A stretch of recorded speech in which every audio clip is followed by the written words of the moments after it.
Mirëmërdita, besoj që i dëgjuat vendimet e qeverisë sot. Unë kam dalë për një arsye tjetër që nuk ka të bëjë me mbledhjen e qeverisë, por ka të bëjë me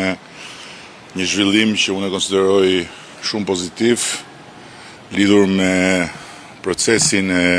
verifikimit të transaksionit për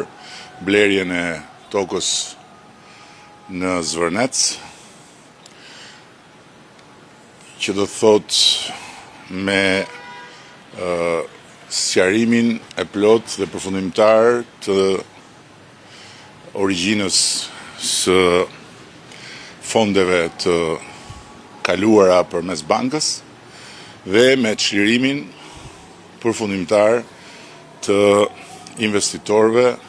që tani më janë dhe pronar. Ndërkohë që nga ana tjetër, unë e konsideroj po ashtu shumë pozitive që SPAK-u ka vendosur të mbaj të ngrira fondet pa i lënë të kalojnë tek shitësi, për të cilin ka një proces hetimor. Kjo në këndvështrimin tim është shumë pozitive edhe për çdo që pretendon pronë në atë territor, sepse tani më çështja e origjinës pronës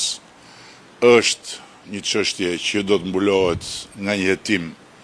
tërësisht i pavarur dhe profesional përmes SPAK-ut, dhe në të dyja rastet rezultati do të jetë një rezultat i padiskutueshëm nga pikpamja ligjore, ndërsa nga pikpamja e pretendimeve do t'i jap fund çdo spekulimi, çdo manipulimi, çdo pretendimi që nuk është i bazuar në ligj. Në rast se shitësi ka një origjinë legjitime të pronës, do marri parat.